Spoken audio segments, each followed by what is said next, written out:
ورنہ میں یہ بھول جاؤں گا کہ اس گھر میں تمہارے ماں باپ بھی موجود تھے۔ بڑی عزت کرتی ہو نا اپنے ماں باپ کی، ان کے سامنے اگر میں تمہیں اذیتیں دوں، تمہیں ماروں، تمہارا حلیہ پکار دوں تو کتنی تکلیف ہوگی انہیں۔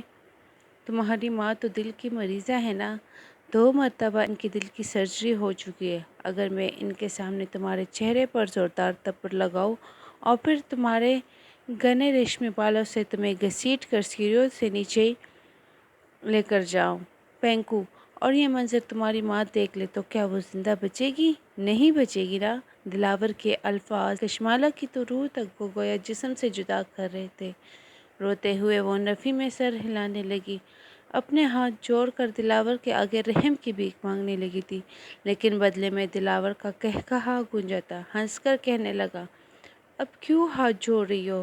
تب جوڑتی جب رابعہ کو میرے خلاف بھڑکا رہی تھی، تب تھا یہ سب کچھ۔ اب ڈرامے بازیاں کر رہی ہو۔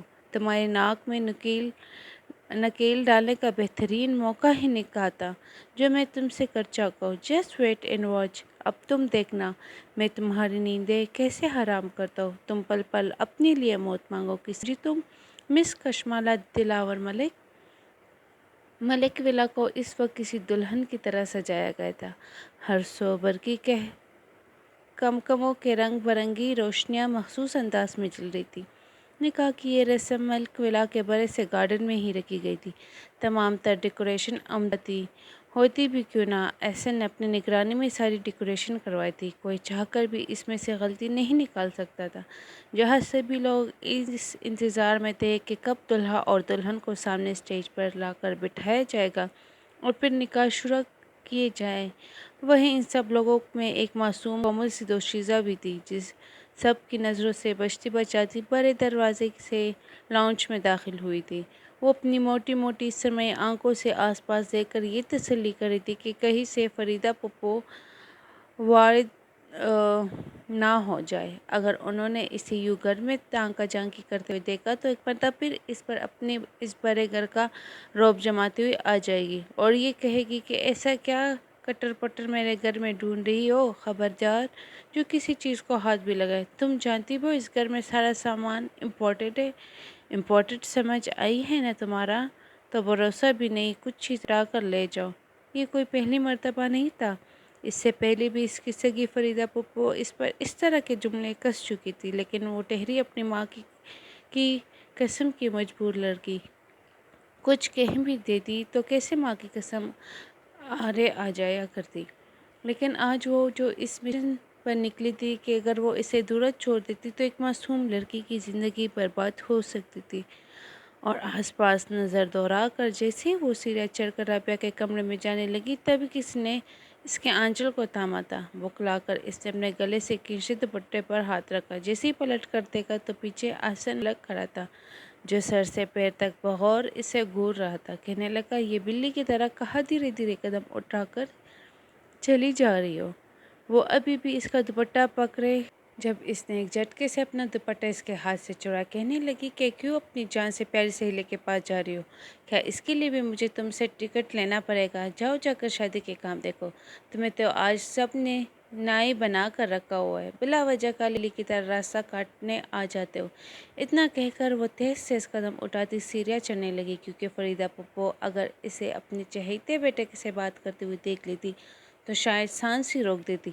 احسن کو تو کسی نے کچھ نہیں کہنا تھا، مگر سارا ملبہ کشمالہ پر ہی آ کر گرنا تھا۔ نکاح خواہ باہر آ چکا تھا، جھٹ سے سیڑھیاں چڑھ کر اس کمرے تک پہنچی تھی۔ پارلر والے نے رابعہ کو تیار کر دیا تھا، اب اپنا سامان اٹھا کر کمرے سے باہر بھی نکل آئی تھی۔ جیسے ہی کشمالہ نے سامنے ڈریسنگ ٹیبل کے پاس کھڑی رابعہ کو دیکھا تو ایک پل کو اپنی آنکھیں جھپکنا بھول چکی تھی۔ اندر ہی اندر بہت کچھ تھا جو کانچ کے ٹکڑوں کی طرح کرچی کرچی ہوا تھا۔ بظاہر تو اسے خوش ہونا چاہیے تھا، اپنی جان سے پیاری سہیلی اور پھپھو زاد کزن کو دعائیں دینی چاہیے تھی، لیکن نہیں، اس کی آنکھوں میں آنسو آئے تھے۔ جو کچھ وہ اب کرنے والی تھی، اس کا انجام جو کچھ ہونے والا تھا، پورا خاندان تو مردے دم تک یاد رکھنے والا تھا۔ اس نے کبھی نہیں سوچا تھا کہ کبھی ایسا بھی آئے گا۔ وہ دھیرے دھیرے چلتی ہوئی رابعہ کے سامنے آ کر کھڑی ہو گئی۔ رابعہ مسکرا کر گھومتی ہوئی سفید میکسی میں بالکل کوئی افسرہ لگ رہی تھی۔ کہنے لگی بتاؤ کیسی لگ رہی ہو؟ میں جانتی ہوں یہ میکسی انہوں نے خود پسند کی، کہتے ہیں یہ رنگ مجھ پر بہت جچے گا۔ یہ چوڑیاں میرے ماتھے کا سب کچھ انہوں نے ہی میرے لیے پسند کیا ہے۔ یقین مانو تو میں خود کو دنیا کی سب سے خوش قسمت لڑکی سمجھ رہی ہوں۔ رابعہ اپنی خوشی کا اظہار کشمالہ سے کر رہی تھی، لیکن کشمالہ اگلے ہی پل جو کہنے لگی سن کر تو رابعہ کے چہرے کی ساری مسکراہٹیں گویا سمیٹ ہی چکی تھی۔ رابعہ کیا تم میری بات مانو گی؟ کشمالہ کے الفاظ سن کر رابعہ نے ایک نظر اسپورٹ سے انداز میں کری کشمالہ کو دیکھا، پھر اس کے ہاتھوں کو تام کر کہنے لگی کہ ہاں بولو، 1 نہیں 10 مانوں گی، مگر ہوا کیا ہے؟ تم اتنی سیریس کیوں ہو؟ ایک تو آئی تو آج ہو، جانتی بھی ہو میں نے سارے نکاح کی تیاری کی، تمہیں اتنا مس کیا مگر تم تو میرے کال ہی نہیں اٹھا رہی تھی۔ اب کشمالہ اسے کیا بتاتی کہ وہ کتنی بڑی مصیبت میں پھنسی ہوئی تھی۔ ایک گہری سانس خارج کر کے رابعہ کو کندھوں سے تام کر کہنے لگی کہ میں تمہیں سب کچھ بتاؤں گی، لیکن اگر میں کہوں کہ تم نکاح سے انکار کر دو تو کیا تم کر دو گی؟ یہ وہ الفاظ تھے کہ رابعہ بالکل سکتے کی کیفیت میں آ چکی تھی۔ اگلے ہی پل 2 قدم پیچھے ہٹی، کہنے لگی یہ تم کیا کہہ رہی ہو؟ میں دلاور سے جس قدر محبت کرتی ہوں تم جانتی تو ہو۔ دیکھو کشمالہ، اگر یہ کوئی مذاق ہے تو بہت برا مذاق ہے۔ اس وقت کے لیے تو میں نے انکار کیا ہے، تم جانتی تو ہو نا میری نیچر کو، میں مر جاتی لیکن کبھی بھی دلاور کے نام لے کر اپنے ماما باپا کو نہ کہتی کہ میں اسے پسند کرتی ہوں، میں اس سے شادی کرنا چاہتی ہوں۔ لیکن یہ تو میری قسمت ہے، میری خوش نصیبی ہے کہ انکل آنٹی خود رشتہ لے کر میرے گھر آئے، مجھے دلاور کے لیے پسند کیا اور میری محبت آج امین ہونے والی ہے۔ پھر تم اس طرح کا مذاق کر بھی کہہ سکتی ہو؟ یہ سن کر کشمالہ اپنی آنکھوں میں آئے آنسو کو ہاتھ کی ہتھیلی سے پونچھ کر کہنے لگی دیکھو رابعہ، جو جیسا دکھتا ہے ویسا ہوتا نہیں ہے، تم صرف یک طرفہ محبت کرتے ہو، دلاور تمہیں کبھی بھی وہ عزت اور مقام نہیں دے سکے گا۔ میں تو کہتی ہوں بہت زیادہ رونے سے کچھ رونا بہتر ہے، تم اس نکاح سے انکار کر دو، دنیا اچھے لڑکوں سے بھری پڑی ہے، تمہیں دلاور جیسا لڑکا ملنا گویا تمہاری زندگی عذاب بننے کے مترادف ہے۔ جو حقیقت میں جانتی ہوں وہ تم نہیں جانتی۔ کشمالہ رابعہ کو سمجھانے کی کوشش کر رہی تھی، مگر رابعہ فقط اتنا ہی بولی کہ کیا کیا ہے دلاور نے، بتاؤ کیا کیا ہے اس نے؟ 100 قتل کر دیے، میں تو اسے 100 خون بھی معاف کر دوں گی، کیا برا ہے اس میں، کیا گناہ کیا ہے اس نے؟ میری محبت اسے بالکل ٹھیک کر دے گی، وہ ہر گناہ ہر غلطی کو چھوڑ دے گا۔ لیکن رابعہ نفی میں سر ہلا کر رہی۔ اس نے جیسا چہرہ دلاور کا دیکھ رکھا تھا اور کل رات جو کچھ کرتے اس نے دلاور کو دیکھا تھا، اس کے بعد اگر دلاور ملک اس کی جان بھی لے لیتا پھر بھی وہ رابعہ کو اس کے نکاح میں جانے نہ دیتی۔ جب رابعہ نہ مانی تو کشمالہ سرگوشی نما انداز میں اس سے سب کچھ بتانے لگی۔ وہ رو بھی رہی تھی اور ساری حقیقت بتا بھی رہی تھی۔ رابعہ حیرت سے دیدے بارے کشمالہ کو دیکھ رہی تھی، نفی میں سر ہلانے لگی، شاید وہ ان سب کے لیے تیار نہیں تھی۔ روتے ہوئے کہنے لگی تم جھوٹ بول رہی ہو نا، کس کے کہنے پہ یہ سب کچھ کر رہی ہو؟ میرا دلاور ایسا نہیں ہو سکتا، ابھی چند منٹوں بعد میرا اس کے ساتھ نکاح ہے، وہ میرا محرم بننے والا ہے، رابعہ روتے ہوئے کہہ رہی تھی۔ مگر کشمالہ نے اپنے موبائل میں چل رہی ایک ویڈیو کو رابعہ کو دکھایا۔ کمرے میں ایک مردانہ آواز گونج رہی تھی جو اسی ویڈیو سے آ رہی تھی، ارے میری جان کیا ہو گیا؟ تھوڑا سا ہی تو قریب آیا، ابھی تو میں نے تمہاری روح تک کا سفر طے کرنا ہے۔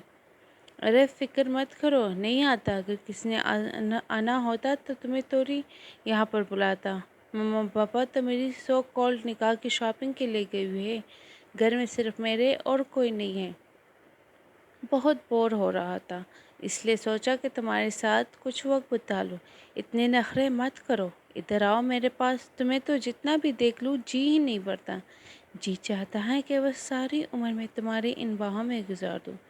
یہ آواز تو رابعہ ہزاروں لوگوں میں بھی پہچان سکتی تھی، یہ آواز تو دلاور کی تھی، وہ بغیر پلکیں جھپکائے اس کی ہر بات سن رہی تھی۔ رابعہ کے لیے یقین کرنا مشکل تھا کہ دلاور ایسا بھی کر سکتا ہے، وہ اس کردار کا بھی نکل سکتا ہے کہ گھر میں تنہائی کے لمحات ایسی عورتوں کے ساتھ گزارے جن کا تعارف ہمارے معاشرے میں بڑی ہی گندی زبان سے کیا جاتا ہے۔ یہ سوچ کر ہی رابعہ وہیں پر پیچھے کو گر چکی تھی، رو رو کر اپنے ہاتھ میں موجود انگوٹیاں پھینک رہی تھی، جو چوڑیاں اس نے بڑی چاہوں سے پہنی تھی، یہ سوچ کر کہ دلاور نے انہیں خریدا ہے۔ وہ اسے اتار کر دور پھینک دیے۔ زور زور سے ٹیبل پر ہاتھ مار کر اس نے اپنی کلائیں زخمی کر لی تھی، اور پھر زخموں سے رستا ہوا خون اس نے بے دردی سے پہنچا تھا۔ جس وقت کشمالہ نے اسے خود پر یوں ظلم کرتے دیکھا تو وہ آگے بڑھی، اسے روکنا چاہا، سمجھ جانا چاہا کہ ایسا مت کرو پلیز، ایسا مت کرو، خود کو اذیت مت دو۔ اس سے بھی بد نصیبی ہوتی اور تکلیف تم سے تھی اگر تمہاری شادی دلاور سے ہو جاتی۔ وہ میرا چچا زاد ہے نا، ہم ایک گھر میں رہتے ہیں، میں اسے اچھے سے جانتی ہوں، وہ کبھی بھی کسی لڑکی کے ساتھ مخلص ہو ہی نہیں سکتا۔ پلیز خود کو سنبھالو، فریدہ پھپھو کبھی بھی میری بات پر یقین نہیں کرے گی، تبھی یہ بات میں بذات خود تم سے کہنے کے لیے آئی۔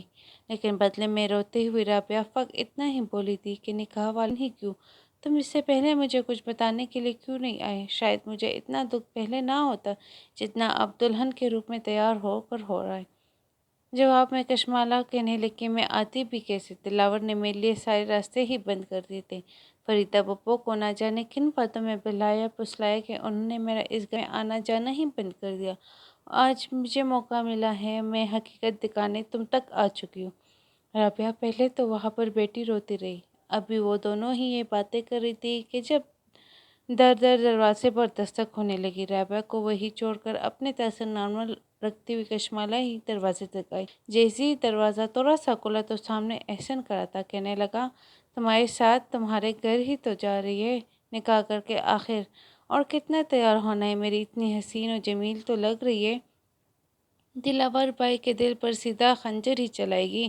احسن بڑے غور سے کشمالہ کو دیکھ کر بولا تھا، کہیں نہ کہیں اس کی دل میں کشمالہ کے لیے پسندیدگی ضرور تھی، مگر شرارتوں سے فرصتیں کہاں ملتی تھی جو وہ ان سب پر غور کر پاتا۔ یہ سن کر کشمالہ نے انتہائی سنجیدگی سے کہا تھا کہ کچھ دیر بعد ہم آ رہے ہیں، اور پھر احسن کے منہ پر ہی دروازہ بند کر دیا۔ احسن کو بھی تھوڑا خطرے کی گھنٹیاں بجتی ہوئی محسوس ہوئی تھی، لیکن پھر خاموشی سے نیچے چلا آیا۔ کچھ دیر بعد نیچے جو کچھ ہونے والا تھا اور جو کچھ رابعہ کرنے والی تھی، اس کا اندازہ رابعہ کو بخوبی تھا۔ اس نے کشمالہ سے کہا کہ تم چلی جاؤ، میں خود اکیلے ہی نیچے آؤں گی۔ یوں نظروں سے بچنے بچاتے کشمالہ کمرے سے نکلی اور جیسے ہی باہر گارڈن جانے لگی جہاں پر نکاح کے تمام تر انتظامات کیے تھے، کہ ایک مرتبہ پھر اس کے دوپٹے کو کس نے کھینچا تھا۔ جیسے ہی پلٹ کر اس نے دیکھا تو احسن اس کے دوپٹے کو ایک مرتبہ پھر اپنی انگلی پر رول کرتے ہوئے اسے ہی دیکھ رہا تھا۔ کشمالہ کہنے لگی، یہ کیا بدتمیزی ہے، شرم نام کی چیز ہے کہ نہیں؟ فریدہ پھپھو کو بتاؤ کہ ان کا یہ بیٹا کیسے ٹرکیوں جیسی حرکتیں کرتا پھر رہا ہے۔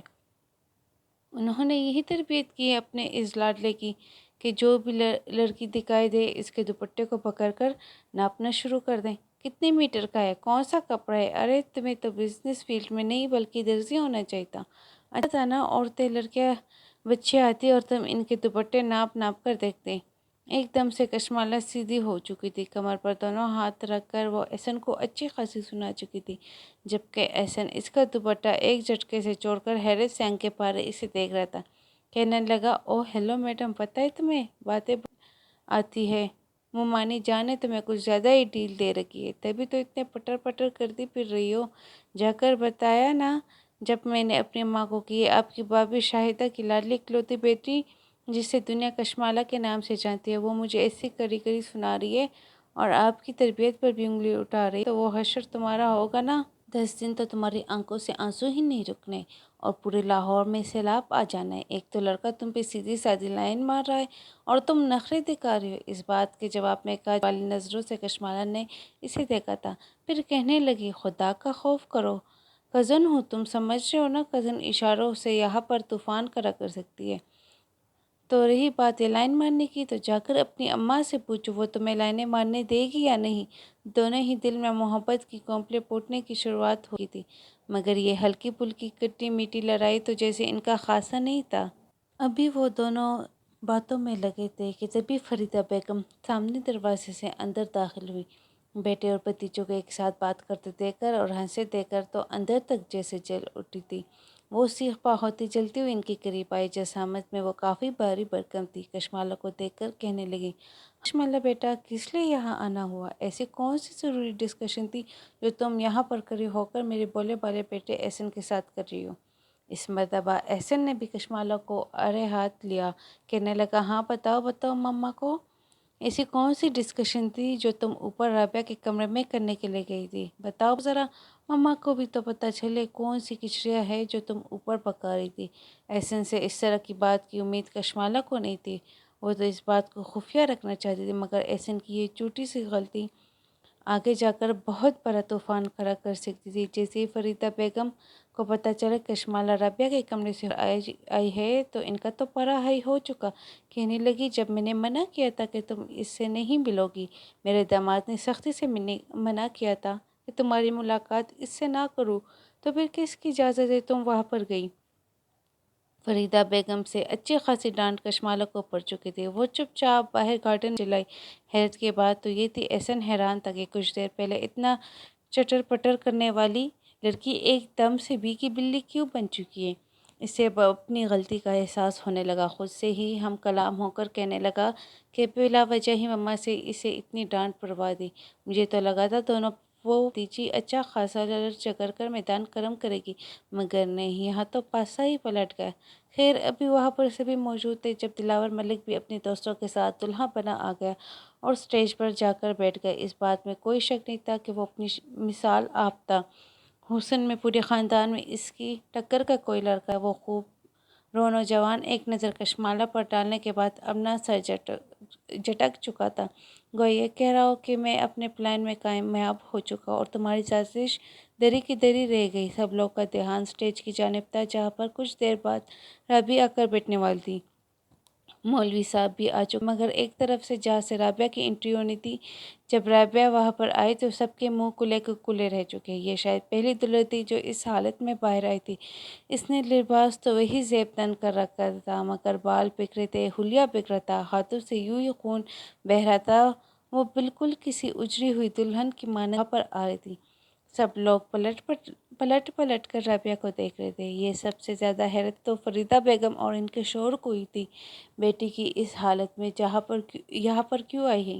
کہیں وہ پاگل تو نہیں ہو گئی تھی؟ وہاں پر جتنے بھی مہمان موجود تھے سبھی آپس میں سرگوشیاں کرنے لگے اور رابعہ جلدی سب لوگوں کو بیچ آ کر کھڑی ہو گئی۔ دلاور ملک کی نظر جب رابعہ پر پڑی تو وہ بھی بگلا چکا تھا۔ آس پاس پر نظر دوڑانے کے بعد وہ رابعہ کی طرف دیکھنے لگا، چلتا ہوا رابعہ کے قریب آیا، اس کے دونوں ہاتھوں کو تھام لیا، کہنے لگا، میری جان، یہ سب کچھ کیا ہے؟ یہ تمہارے ہاتھوں سے خون کیوں بہہ رہا ہے؟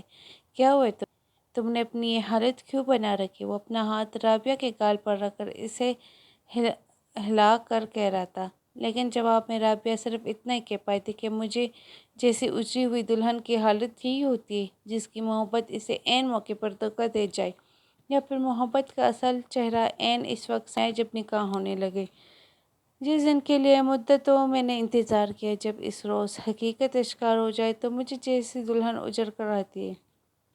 سب کے سامنے رابعہ جو کچھ بول رہی تھی سب کے ہوش اڑ رہے تھے۔ فریدہ بیگم آگے بڑھی، بیٹی کو پاس سے جھنجھوڑ کر کہنے لگی، کیا پاگل ہو گئی اور یہ کیا کہتی جا رہی ہو؟ ہوش میں تو ہو، کیا ہوا ہے تمہیں؟ کہاں اجڑی ہو تم؟ ارے عائشہ، تمہارا گھر بسنے والا، تمہاری شادی دلاور سے ہونے والی، جس کے خاطر تم پاگل ہوئے پھر رہی تھی۔ مگر رابعہ اپنا بازو چھڑوا چکی تھی، کہنے لگی، نہیں، رہنے دے، مجھے نہیں چاہیے ایسی محبت، یہ محبت کس کام کی نہیں ہے، یہ محبت تو میری ہے ہی نہیں، یہ تو صرف اور صرف منافقت ہے۔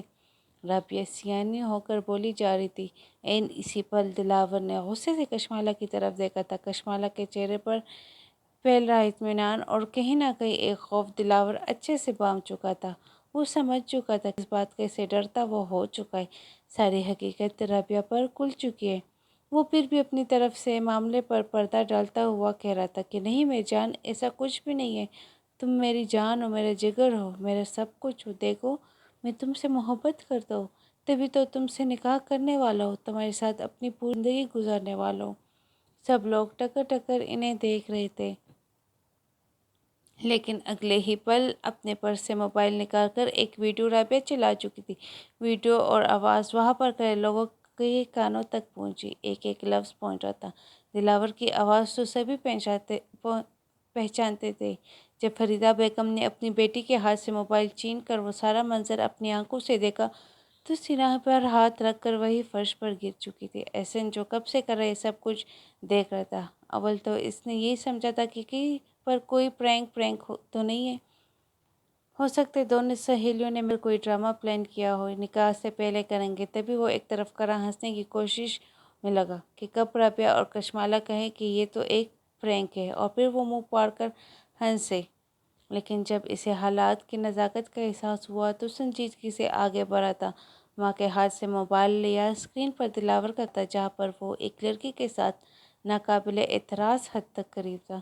دونوں کے بیچ جو کچھ باتیں تھی وہ تو پہلے ہی سن چکا تھا اور پھر جو کچھ وہاں پر ہوتا دکھائی دے رہا تھا، احسن کے تو کانوں سے گویا ہوا نکلنے لگا۔ کان کی لو سرخ ہو چکی تھی۔ سامنے ویڈیو پر دلاور کا کمرہ تھا جس میں وہ جو کچھ کر رہا تھا۔ احسن بھی آنکھیں موند گیا۔ وہاں پر جتنے بھی لوگ موجود تھے کسی کے وہم و گمان میں بھی نہیں تھا کہ دلاور ملک ایسا بھی کر سکتے ہیں۔ مٹھیاں بھینچ کر دلاور ملک اپنے غصے پر صبر کرتا رہا۔ اس نے کہا جانے والی نظروں سے کشمالہ کو دیکھا تھا جو اب حقیقت کھل جانے پر دلاور کو دیکھ رہی تھی جس نے اسے چیلنج کیا تھا۔ دونوں شروع سے ہی ایک گھر میں رہتے آ رہے تھے مگر فرق صرف اتنا تھا کہ دلاور کا باپ یعنی کشمالہ کا تایا وہ کاروبار کر کے آگے نکل چکے تھے اور پھر آبائی حویلی میں اپنا حصے میں آنے والی زمین پر انہوں نے ایک خوبصورت سا گھر بنا لیا تھا، جبکہ کشمالہ کے ابو شروع سے ہی نقصان بڑھتے ہوئے آ رہے تھے۔ انہوں نے خود کاروبار کرنا چاہا مگر بھاری نقصان اٹھانا پڑا اور اب ایک پرائیویٹ جاب ہی کرتے آ رہے۔ اپنی فریدہ پھپھو اور تایا کی نسبت وہ ذرا متوسط سے دکھائی دیتے تھے، پھر بھی جو تھا جتنا تھا اسی میں خوش تھے۔ لیکن اس بات کے طعنے اور طنز فریدہ پھپھو کشمالہ کو بہت زیادہ سنایا کرتے تھے۔ دلاور کی حرکتیں تو شروع سے ہی انتہائی خراب تھیں۔ بچپن سے ہی وہ ضدی قسم کا لڑکا تھا۔ شروع میں جب بھیجا لاڈ پیار دلاور ملک کو دیے گئے تو رفیق صاحب منع کیا کرتے، ڈانٹا کرتے مگر دلاور کی نجمہ خاتون ہمیشہ اپنے شوہر کو کڑوی کسیلی سنا کر کہتی کہ ایک ہی تو بیٹا ہے میرا، اگر اس کی بھی خواہشات پوری نہیں کریں گے تو کیا یہ جائیداد آپ نے لاوارثوں میں بانٹنے کے لیے جمع کی ہے؟ یہی شے اور یہی باتیں تھیں جنہوں نے دلاور کو اس نوبت پر پہنچا دیا تھا کہ وہ کسی کے ساتھ بھی مخلص نہیں تھا۔ جب بھی اس کا سامنا کشمالہ سے ہوتا تو وہ اسے نیچے دکھانے کی یا باتیں سنانے کا موقع ہاتھ سے جانے نہیں دیتا، جبکہ وہی دوسری طرف کشمالہ اور رابعہ دونوں کزنز ہونے کے ساتھ ساتھ آپس میں گہری دوست بھی تھی۔ جس پل دلاور اپنے ماں باپ کے جانے کے بعد گھر میں ایک غیر عورت کو لایا تھا تو اس کی ویڈیو ریکارڈنگ کشمالہ نے کر لی تھی کیونکہ وہ کسی بھی صورت رابعہ کی زندگی برباد نہیں کرنا چاہتی تھی، مگر اس بات سے انجان تھی کہ اسے خود اس بات کا کتنا بڑا خمیازہ بھگتنا پڑے گا۔ فریدہ بیگم نے آگے بڑھ کر ایک زناٹے دار تب پر دلاور کو مارا، اسے گریباں سے پکڑ کر جھنجھوڑ کر پوچھ رہی تھی، یہ سب کچھ کیا ہے؟ تمہیں ایک مرتبہ بھی شرم نہیں آئی؟ یہ کیا کرتے پھر رہے ہو تم؟ میری بیٹی کو دھوکہ دے رہے تھے؟ دیکھتے ہی دیکھتے وہاں پر اچھا خاصا شور برپا ہو چکا تھا۔ نجمہ خاتون فریدہ بیگم کو سمجھانے کی کوشش میں لگی تھی لیکن رابعہ ہاتھ کھڑے کر چکی تھی، سب کے سامنے ہاتھ جوڑ کر کہنے لگی کہ جو تماشا ہونا تھا ہو چکا ہے۔ میں رابعہ افتخار پورے ہوش و حواس میں یہ اعلان کرتی ہوں کہ دلاور ملک سے میرا کوئی تعلق نہیں ہے اور نہ ہی میں اب اسے کسی طرح کا کوئی تعلق رکھوں گی۔ آپ سب کے آنے کا بہت بہت شکریہ۔ رابعہ کی یہ بات سن کر دھیرے دھیرے مہمان سرگوشیاں کرتے وہاں سے جانے لگے تھے۔ سب سے زیادہ بے عزتی دلاور اور اس کے ماں باپ کی ہوئی تھی۔ رابعہ روتے ہوئے واپس گھر کی طرف بھاگی تھی، دلاور بھی اس کے پیچھے ہی لپکا تھا مگر اس مرتبہ احسن نے آگے بڑھ کر اسے کالر سے پکڑ لیا تھا۔ آج تک کسی کی جرأت نہیں ہوئی کہ دلاور کے کالر تک کوئی پہنچ سکے۔ اس نے احسن کو دیکھا، لب بھینچ کر کہنے لگا، احسن کالر چھوڑو میرا، تم اپنی لمٹ کراس کر رہے ہو، مجھے رابعہ سے بات کرنی ہے۔ لیکن اگلے ہی پل احسن نے دونوں ہاتھوں سے اس کا گریبان پکڑ ایک تھپڑ اس کے منہ پر لگایا تھا۔ پل بھر میں کیا سے کیا ہو چکا تھا۔ سب کچھ ساری خوشیاں برباد ہو کر رہ چکی تھی۔ دلاور کو ایک مرتبہ بھی رابعہ سے ملنے نہ دیا گیا۔ احسن اپنے ہاتھوں ساری ڈیکوریشن اٹھا کر پھینک چکا تھا، جبکہ دلاور اپنے اتنی بےعزتی ہو جانے کے باوجود بھی چلا چلا کر اپنی بے گناہی پر صفائیاں پیش کر رہا تھا۔ لیکن جب کوئی بھی نہ مانا تو وہ غصے سے راستے میں آنے والی ہر چیز کو دور پھینکتا ہوا واپس اپنے گھر آ گیا۔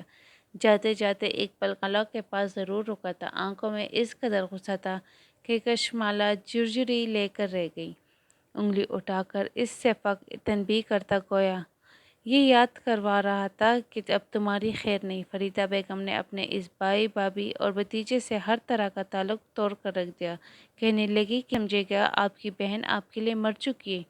رفیق صاحب اپنی بہن کے آگے ہاتھ جوڑ چکے تھے، مگر فریدہ بیگم اپنی بیٹی کو سینے سے لگا کر کہنے لگی، میری بچی کی تذلیل کی گئی ہے، اسے رنج پہنچایا گیا ہے۔ میں یہ سب کچھ اتنی آسانی سے بھولنے والی نہیں ہوں۔ میری بچیوں کی خوشیوں پر تو میرے 100 بھائی قربان۔ یہ سننا تھا کہ نجمہ خاتون اور رفیق صاحب دونوں ہی واپس گھر پلٹ آئے تھے۔ دلاور کی جس قدر بےعزتی گھر آ کر انہوں نے کی تھی، کشمالہ اپنے کمرے میں رہ کر بھی سن رہی تھی۔ کہیں نہ کہیں بھی وہ اندر تک پرسکون تھی، کیونکہ اس نے رابعہ کو ایک بہت بڑے خطرے سے بچا لیتا۔ اس وقت کشمالہ کے ماں باپ بھی فریدہ بیگم کی ہی طرف رکے ہوئے تھے۔ رابعہ کا تو جیسے سکتہ ابھی تک نہیں ٹوٹا تھا۔ اس وقت اپنے پورشن میں کشمالہ جب کال آئی، اسکرین پر احسن کا نمبر جگمگا رہا تھا۔ اس نے فون کان سے لگایا تو پہلا سوال ہی احسن نے اس سے یہ کہتا، کشمالہ سچ سچ بتاؤ، یہ ویڈیو تم نے ہی رابعہ کو دکھائی ہے نا؟ کشمالہ کی خاموشی گواہی دی کہ احسن سچ بول رہا ہے۔ احسن گہری سانس خارج کر کے بولا تھا کہ پاگل لڑکی، ویڈیو تمہیں مجھے دکھانی نہیں چاہیے تھی، معاملہ میں اچھے سے ہینڈل کرتا۔ تم جانتی ہو تم دونوں لڑکیوں کی بے وقوفیوں کی وجہ سے پورے خاندان میں کیسی بےعزتی ہو چکی ہے۔ بتاؤ کب آئی تھی تمہارے پاس یہ ویڈیو؟ احسن کی اس بات پر کشمالہ چپ سی ہو گئی تھی، پھر سوچتے ہوئے کہنے لگی کہ تقریباً 4 دن پہلے۔ احسن سر پکڑ کر رہ چکا، کہنے لگا تو 4 دن پہلے تم نے مجھے یہاں واٹس ایپ پر سینڈ کیوں نہیں کی؟ کشمالہ سوچ میں پڑ چکی تھی، پھر کہنے لگی میں یہ ویڈیو رابعہ کو ہی دکھانا چاہتی تھی تاکہ اس سے حقیقت کا علم ہو سکے۔ اس کی بے وقوفی پر احسن سر پکڑ کر رہ گیا، کہنے لگا تو میں کیا رابعہ کا دشمن ہوں؟ بھائی تھا نا اس کا، تم وہ ویڈیو مجھے دکھا دیتی، کم از کم اتنا بڑا تماشا تو نہ کرا ہوتا۔ ایسے اس بلنڈر کے بارے میں بتا رہا تھا جو ایسے اچانک کھڑا ہو چکا تھا۔ کشمالہ بھی اپنے ناخن منہ میں دبائے انہیں خراشتے ہوئی سوچ میں پڑ چکی تھی۔ ہاں واقعی غلط کر دیا تھا، کتنی بےعزتی ہو چکی تھی پورے خاندان کے سامنے۔ نہ جانے رابعہ کے لیے اچھا رشتہ ملے گا بھی یا نہیں۔ وہ بھی یہ سوچ ہی رہی تھی کہ جب اگلے ہی پل موبائل اس کے کان سے کس نے الگ کیا۔ گھبرا کر جب کشمالہ نے پیچھے مڑ کر دیکھا تو اس کے پیچھے دلاور کھڑا تھا، انتہائی سخت اثرات کے ساتھ۔ اس نے ایک نظر کشمالہ پر ڈالی اور موبائل اسپیکر پر ڈال دیا۔ تبھی احسن کی آواز اونچی تھی، جیسے تمہارے پاگلوں جیسی حرکتیں نا قسم سے میں سوچ رہا تھا کہ رابعہ آپی کی شادی کے بعد تمہیں بھی رخصت کر کے میں اپنے اس گھر میں لاؤں، لیکن میری امی تو ویسے ہی تمہیں اچھا نہیں سمجھتی۔ تمہاری ان حرکتوں سے تو ان کا پارا اور ہائی ہو جائے گا۔ قسم سے تم اپنے ان بے وقوفانہ حرکتوں سے نا مصیبتیں کھڑی کرتی جا رہی ہو۔ کبھی کبھی تو مجھے حیرت ہوتی کہ میں تم جیسی لڑکی پر آخر دل ہار کیسے بیٹھا۔ احسن یہ سب کچھ بول رہا تھا، یہ بےعزتی تھی یا پھر محبت کا اظہار؟ کشمالہ دیدے پارے کپکپاتے ہوئے وجود کے ساتھ دلاور کو دیکھ رہی تھی۔ جب اگلے ہی پل دلاور کے چہرے پر ایک مسکراہٹ ملی، اس نے موبائل پر کال کاٹ کر سامنے بیڈ پر اچھال دیا اور پھر چلتے چلتے کشمالہ کے قریب آنے لگا۔ کشمالہ کے تو چہرے کی ہوائیاں اڑی تھی، چہرہ یوں سفید پڑ چکا تھا جیسے خون موجود ہی نہ رہا ہو۔ اس سے پہلے کہ کشمالہ گھبراتے ہوئے اپنے اس کمرے سے بھاگ کر باہر جاتی، ایک ہی جھٹکے سے دلاور نے اس کا بازو پکڑ کر اسے بیڈ پر گرایا تھا۔ ہلکی سی چیخ کے ساتھ کشمالہ بیڈ پر گری، کہنے لگی یہ کیا بدتمیزی ہے، کر کیا رہے ہیں آپ؟ دور رہیں مجھ سے، شرم نہیں آتی آپ کو؟ میں ابھی امی ابو کو بلاتی ہوں۔ لیکن اس سے پہلے ہی جوتے سمیت اپنا پاؤں بیڈ پر رکھ کر دلاور اس پر پوری طرح جھک چکا تھا، کہنے لگا یہ سارا کیا دھرا تمہارا ہے نا؟ کہا تھا نا مجھ سے جتنے فاصلے پر رہوگی اتنے ہی محفوظ رہوگی۔ تمہیں میں چھوٹی بچی سمجھ کر اب تک اگنور کرتا آیا تھا، مگر نہیں، تم بار بار ایسی حرکت کر کے اپنا آپ اپنا یہ وجود میرے نظروں کے سامنے لاتی ہو، شاید یہ جتلانا چاہتی ہو کہ تم اب بچی نہیں رہی، تمہیں اب دلاور ملک کی اشد ضرورت ہے۔ جس ٹون میں دلاور ملک بات کر چکا تھا، کشمالہ کے تو جیسی رنگت بالکل زرد پڑ چکی تھی، شرم سے اس کا چہرہ بالکل سختی کیفیت میں تھا۔ اس نے بیڈ سے اٹھنا چاہا مگر دلاور اسے کندھے سے پکڑ کر اپنے سامنے کر چکا تھا۔ کہنے لگا، تم نے میرے راز فاش کر کے اچھا نہیں کیا، میں صرف اور صرف اپنی جان سے پیاری دوست کی زندگی تم جیسے بیری سے بچانا چاہتی تھی۔ تم جس طرح کے ہو میں اچھے سے ہوں، میں نہیں چاہتی تھی کہ رابعہ کی زندگی خراب ہو، میں نے جو کیا ہے ٹھیک کیا ہے۔ تمہیں تو کوئی بھی شریف لڑکی منہ تک نہ لگائے، جن لڑکیوں کو تم گھر لے کر آتے ہو نا، انہی کے قابل ہو تم۔ ابھی مزید بھی کشمالہ کچھ کہتی لیکن سناٹے دار تپر اس کے منہ پر پڑ چکا تھا۔ جتنا بول لیا اتنا کافی، مزید کیوں مجھے مجبور کر رہی ہو کہ میں تمہارے ساتھ سختی برتوں؟ جتنا بولو گے نا پھر اتنا ہی سہنا پڑے گا، سمجھ رہی ہو تم؟ اسے تو میں ایسا بدلہ لوں گی کہ تمہاری روح تک لرز جائے گی، تم مسکرانا بھول جاؤ گی۔ اس وقت تو کشمالہ کی سمجھ نہ پائی، لیکن ٹھیک 3 دن بعد جو کچھ اس گھر میں ہوا کسی کے وہم و گمان میں بھی نہیں تھا۔ کشمالہ اس روز کالج سے واپس لوٹی تھی، ایک تو شدت کی گرمی اور حبس، دوسرا وین والے کا راستے میں ٹائر بھی پنچر ہو گیا تھا۔ یوں گرمی میں خچل ہو کر وہ گھر پہنچی تھی۔ جیسے ہی گھر میں پہلا قدم رکھا تو دالان میں آنے والے اپنے تایا ابو اور تائی کی آوازیں سن کر وہ بکلانے پر مجبور ہو گئی۔ دیکھو شفقت، میرا بیٹا تو تمہارے نہیں ہے، ان مہینوں میں کیسے بدل گیا ہے، اور اب میرے بیٹے کی خواہش ہے کہ وہ کشمالہ کے ساتھ اپنی زندگی کے سفر کو آگے بڑھانا چاہتے۔ کیا ہی اچھا ہوگا ہم دونوں بھائی اپنے اس رشتے کو مضبوط کر لیں اور کشمالہ ہمارے گھر ہماری بیٹی بن کر آ جائے۔ تایا ابو کے منہ سے یہ الفاظ سن کر کشمالہ کے تو کے نیچے سے زمین کھنچی تھی۔ دلاور کے لیے، وہ بھی دلاور کی مرضی سے اس کا رشتہ لینے آئے تھے۔ نہیں نہیں، ہرگز نہیں، وہ بھول کر بھی دلاور کے ساتھ کسی طرح کا رشتہ نہیں رکھ سکتی تھی، ایسا تو ممکن ہی نہیں تھا۔ زمین آسمان ایک ہو سکتے لیکن دلاور اور کشمالہ کا رشتہ کبھی بھی نہیں۔ اسے کچھ مہینے پہلے کی باتیں یاد آنے لگی جب دلاور نے اسے دھمکی دی تھی کہ وہ شادی کر کے اسے اذیت ہی پہنچانے والا تھا۔ وہ جب گھر کے اندر داخل ہوئی تو تایا ابو نے آگے بڑھ کر اسے اپنے سینے سے لگا لیا تھا، پھر شگن کے طور پر 5,000 روپے نکال کر اس کے ہاتھ پر بھی رکھ دیا۔ سب اتنی جلدی ہو چکا تھا، وہ شکایت نظروں سے اپنے ماں باپ کی طرف دیکھ رہی تھی، لیکن اس کے ماں باپ بھی بہت خوش تھے کیونکہ دلاور ان کی نظروں میں بالکل سدھر چکا تھا، نیک، نمازی، پرہیزگار بن چکا تھا، مگر یہ صرف اور صرف وہی جانتی تھی کہ اس جیسا شیطان کبھی بھی سدھر نہیں سکتا۔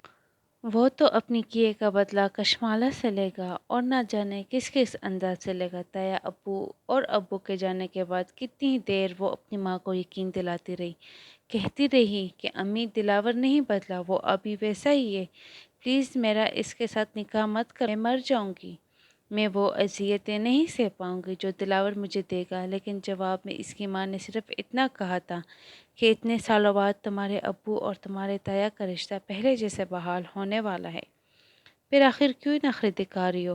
تمہارے تایا لوگ امیر ہیں، کسی چیز کی کوئی کمی نہیں، تم اس گھر میں اکلوتی بہو بن کر راج کرو گی، راج۔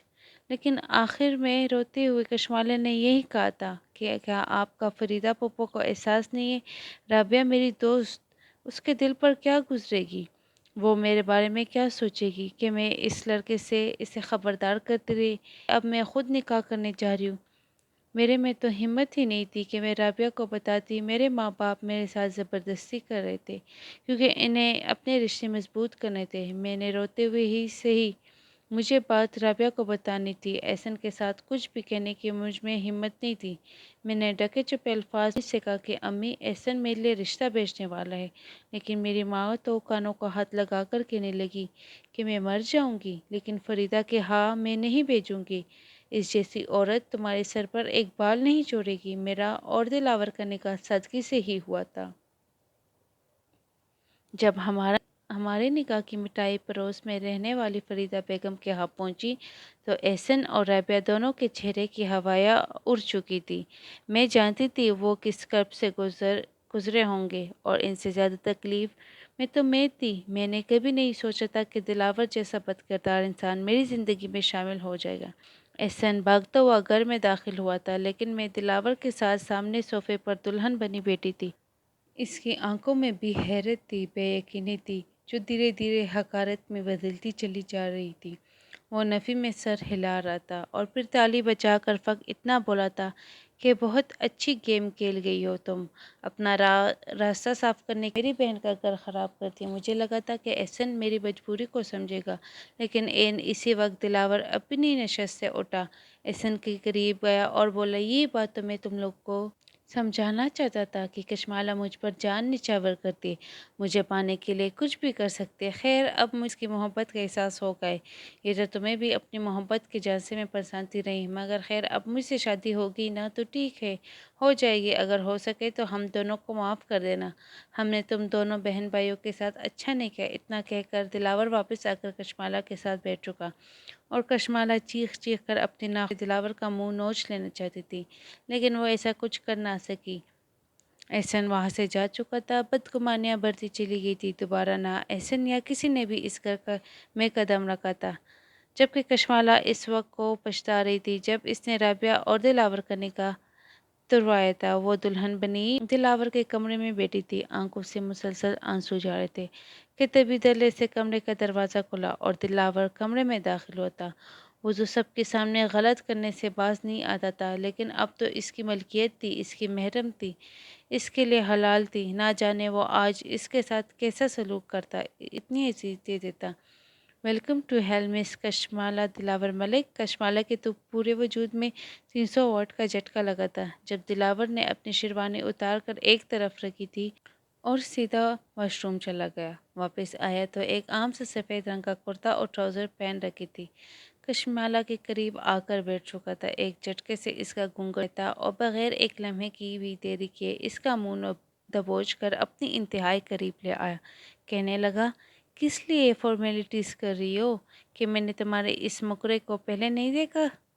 شاباش، یہ بھاری بھرکم جوڑا، یہ جولی سب کچھ اتار کر 5 منٹ کے اندر اندر یہاں مجھے بستر پر ملو۔ بہت سے حساب ہے جو میں نے چکتے کرنے ہیں اور آج کی رات ہی کرنے، چلو شاباش اٹھو۔ کشمالہ کی آنکھوں میں خوف تھا، اس کی پلکیں تک لرز رہی تھی، وہ نظروں ہی نظروں میں رحم کی اپیل کر رہی تھی، لیکن اگلے ہی پل دلاور چلایا تھا، سنائی نہیں دیا میں نے کیا کہا؟ جاؤ جا کر چینج کر کے آؤ، کیا بہری ہو گئی ہو؟ کشمالہ اٹھی تھی، آنکھوں سے مسلسل آنسو جا رہے تھے، لیکن کانپتے ہوئے دلاور نے اس سے صاف کہہ دیا تھا کہ تمہارے رونے کی آواز میرے کانوں تک مت پہنچے، ورنہ میں اور بھی برا کروں گا۔ دبی دبی سسکیوں کے ساتھ کشمالہ سارا میک اپ اتار کر آئی تھی، ساری جویلری اس نے اتاری تھی اور پھر گپ ہوئی ڈریسنگ ٹیبل کے سامنے کھڑی ہو گئی تھی۔ اس سے اس رات کا ہی سب سے زیادہ تو ڈر تھا، نہ جانے دلاور آج کی رات اس کے ساتھ کیا سلوک کرتا۔ دلاور خود پر بیڈ پر بیٹھا اسے سر تا پیر گھور رہا تھا، کہنے لگا، وہاں کھڑی ہو کر کیا کر رہی ہو؟ کشمالہ نہ آئی تو وہ خود ہی اٹھ کر اس کے قریب آیا۔ گھبراتی ہوئی کشمالہ نے ڈریسنگ ٹیبل سے کانچ کا گلدان اٹھا لیا، خوف کا یہ عالم تھا کہ وہ رو بھی رہی تھی، کانپ رہی تھی اور کانچ کا گلدان اٹھا کر کہہ رہی تھی کہ میرے قریب مت آنا دلاور، میں تمہیں مار دوں گی، میرے قریب مت آنا، مجھے تمہارے ساتھ کسی بھی طرح کا تعلق قائم نہیں کرنا، سمجھے تم؟ لیکن اگلے ہی پل دلاور ہنسا تھا، آگے بڑھ کر وہ اسے گردن سے دبوچ چکا تھا اور گردن سے دبوچ کر ہی وہ اسے بستر تک لایا تھا۔ کشمالہ کا سانس اکھڑ رہا تھا، کانس رہی تھی، اکھری اکھری لے رہی تھی، دلاور سے خود کو چھوڑنے کا کہہ رہی تھی، لیکن وہ یہی کہہ رہا تھا، یہ تو بس شروعات ہے، میں اپنی ایک ایک بے عزتی کا بدلہ لوں گا، بہت شوق تھا نا میرے راز فاش کرنے کا، اب دیکھو میں تمہارے ساتھ کرتا کیا ہوں۔ اتنا کہنے کے بعد اس پر حاوی ہونے لگا، بھلے ہی کشمالہ اس کی، لیکن اس نے نرمی کا مظاہرہ نہیں کیا تھا، خود کسی وحشی بھیڑیے کی طرح اس کے وجود پر موجود کپڑوں کو تار تار کر رہا تھا۔ وہ رو رہی تھی، چلانا چاہتی تھی، لیکن وہ اس کے منہ پر ہاتھ رکھ چکا تھا، ایسے لگ رہا تھا جیسے اسے زیادتی کا نشانہ بنا رہا ہو، اور اس کے بعد وہ جس حد تک اذیت دے سکتا تھا اس نے اسے دے دی تھی۔ ساری رات انتہائی کرب اور تکلیف سے دوچار رہنے کے بعد سسک سسک کر بیڈ کے کونے سے ٹیک لگائے کشمالہ سو گئی۔ صبح اس کی آنکھ تب کھلی جب اسے دلاور نے پاؤں کی ٹوکر ماری تھی۔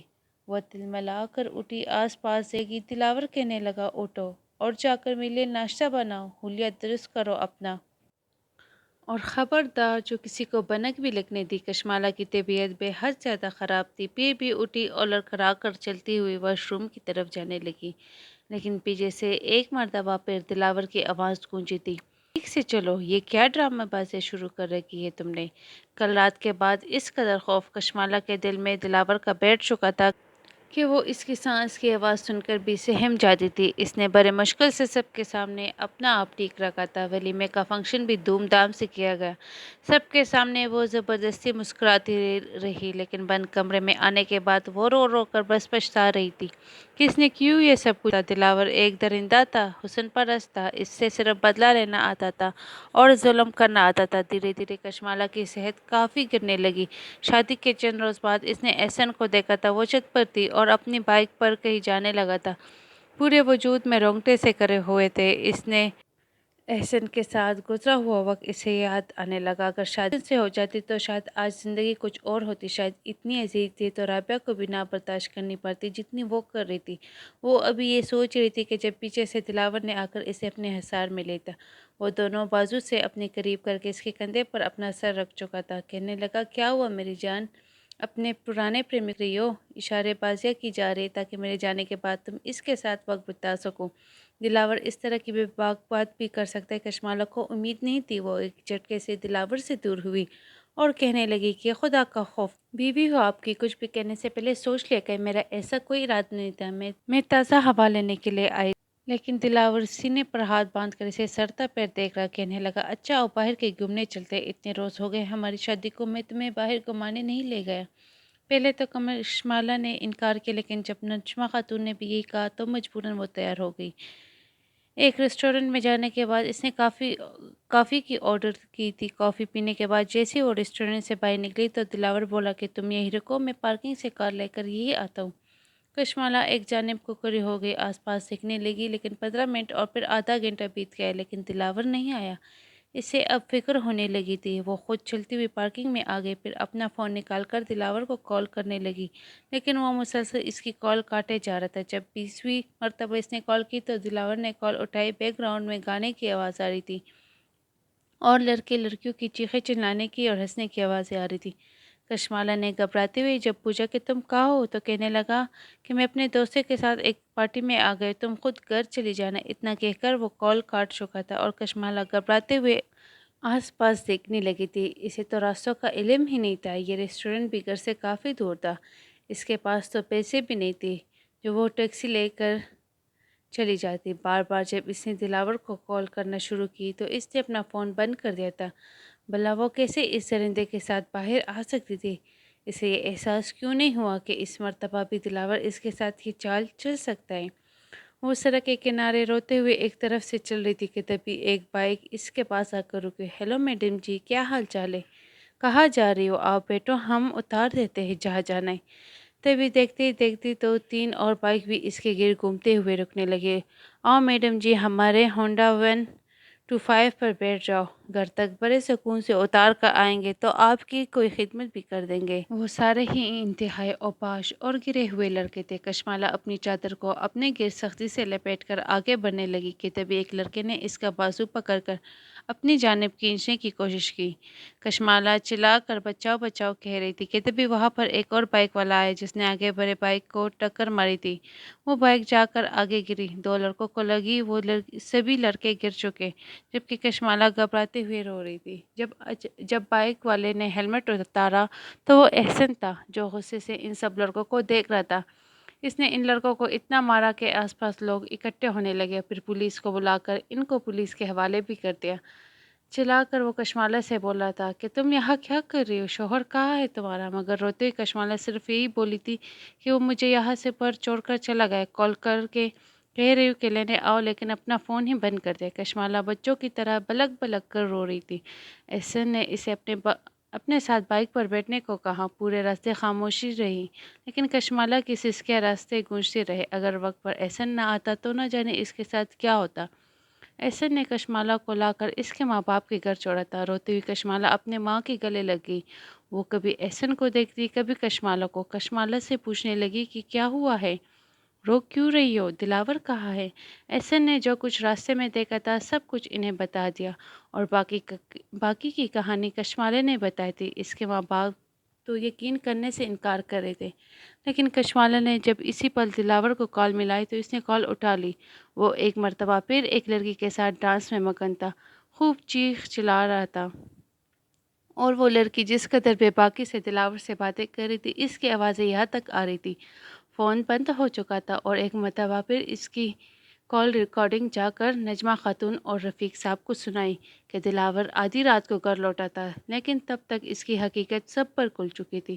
گرتے پھرتے وہ اپنے کمرے میں پہنچا تھا، اور کمرے پہنچتے ہی اس نے کشمالہ کو آواز دی تھی، کہاں مر گئی ہو؟ ادھر آؤ، میرے جوتے اتارو، میرے سر میں شدید درد ہو رہا ہے، کچھ زیادہ ہی پی لی ہے آج، میرے لیے شکنجی بنا کر لاؤ۔ وہ حکم پر حکم چلایا جا رہا تھا، لیکن تبھی جب اس نے بیڈ پر لیٹے ہوئے آنکھیں کھول کر دیکھا تو اس کے سر پر اس کے اپنے ماں باپ ساتھ سرسر کرے تھے۔ کشمالہ کہیں بھی نہیں تھی۔ اگلے ہی پل دلاور کے باپ نے اسے گریبان سے پکڑ کر زوردار مکہ مارا تھا۔ چند منٹوں میں ہی اس کا سارا نشہ ہوا ہو چکا تھا۔ اس نے تلملا کر آنکھیں کھول کر اپنے باپ کو دیکھا، کہنے لگا، بابا کیوں مار رہے ہیں مجھے؟ میں نے کیا کیا ہے؟ لیکن وہ انتہائی صدمے کا شکار بہت غصے میں صرف اتنا ہی کہہ پائی کہ میری ہی غلطی ہے جو تم جیسے سانپ کو پالا، مجھے نہیں پتا تھا کہ تم غدار نکلو گے، مجھے تو حیرت ہوتی ہے کہ تم میرے ہو، میرے بے جا لاڈ پیار اور خواہشات نے تمہیں اتنا بگاڑ دیا ہے کہ تم ایک لڑکی کی زندگی تک برباد کر سکتے ہو، صرف اور صرف بدلہ لینے کے لیے۔ رابعہ تو بچ گئی، لیکن کشمالہ تمہاری عتاب کا شکار ہو گئی۔ دلاور پھر جھوٹ کا سہارا لے رہا تھا، لیکن اس مرتبہ نجمہ خاتون نے بھی اس سے تپر مار کر خاموش کروایا تھا۔ کہنے لگی کہ بس بہت ہو گیا، تم ابھی کے ابھی کشمالہ کو طلاق دے دو، وہ تم جیسے بیریے کو بالکل بھی ڈیزرو نہیں کرتی۔ دلاور انکار کر رہا تھا، لیکن جب نجمہ خاتون نے قسم اٹھائی کہ اگر تم نے کشمالہ کو طلاق نہ دی تو میں یہیں پر اپنی جان دے دوں گی، تو اس نے ایک گہری سانس خارج کرتے ہوئے کشمالہ کی طرف دیکھا تھا جو دروازے کے پاس کھڑی تھی۔ احسن بھی وہیں پر موجود تھا۔ دلاور کو یہ بھی بتا دیا گیا کہ بر وقت احسن نہ پہنچا تو نہ جانے ہماری کشمالہ کے ساتھ کیا ہو جاتا۔ یہ سن کر دلاور کے کانوں کی لو تک سرخ ہوئی تھی۔ وہ خود جو کچھ مرضی کشمالہ کے ساتھ کرتا پھرے، لیکن کوئی اور اس کی طرف آنکھ اٹھا کے دیکھ بھی کیسے سکتا ہے؟ بہرحال سب کچھ ختم ہو چکا تھا۔ ماں باپ کے کہنے پر اس نے کشمالہ کو طلاق دے دی۔ اس کے ماں باپ اسے وہاں سے لے کر جا چکے تھے۔ کچھ کاغذی کارروائی تھی جو پوری ہوئی، اور مکمل طور پر کشمالہ دلاور کے چنگل سے چھوٹ چکی تھی۔ وہ ہنسمکھ شرارتی سی کشمالہ ان حادثوں کے بعد کافی بدل چکی تھی۔ ماں باپ سے یہی کہہ دیا تھا کہ وہ شادی نہیں کرے گی، جاب کر لے گی، اپنے خرچ خود اٹھا لے گی، لیکن جیسی ہی اس کی عدت پوری ہوئی تو فریدہ بیگم خود کشمالہ کے ہاں آئی تھی اور حسن کے لیے اس کا رشتہ مانگا تھا، مگر کشمالہ نے یہ کہہ کر انکار کر دیا کہ احسن مجھے ڈیزرو نہیں کرتے، میں ایک طلاق یافتہ لڑکی ہوں، اسے تو کوئی بھی اچھی لڑکی مل جائے گی۔ لیکن رابعہ نے اس کے لبوں پر ہاتھ رکھ دیا تھا، کہنے لگی کہ خبردار، وہ سب کچھ ایک وار تھا جو تم مجھے تو بچا گئی، لیکن خود اس درندے کے ہاتھ لگ گئی۔ تمہاری زندگی یہیں پر ختم نہیں ہوئی، بلکہ وہ ایک خواب تھا، ایک برا خواب جو اب ختم ہو چکا ہے۔ واقعی وہ ایک اچھی دوست تھی، اگر اس کی جگہ کوئی اور ہوتا تو شاید کشمالہ کو دوبارہ اپنے سامنے دیکھنا بھی پسند نہیں کرتا، اور یہ ایسا نہیں تھا، اور اس کی محبت کہ اس نے کشمالہ کو اپنا لیا۔ جب تک دلاور کو احساس ہوا تھا کہ وہ کس قدر غلط ہے، تب تک بہت دیر ہو چکی تھی۔ کشمالہ اور احسن کی دھوم دھام سے شادی ہو گئی، دونوں اپنی زندگی میں خوش و خرم رہنے لگے، جبکہ دلاور سب کی نظروں میں برا بن گیا، یہاں تک کہ اس کے اپنے ماں باپ بھی اس سے بات کرنا گوارا نہ کرتے۔ وہ پچھتا رہا تھا۔ کشمالہ کے لیے اس کے دل میں محبت جاگی تو تھی، لیکن تب جب وہ احسن کی ہو گئی تھی۔ ختم شدہ۔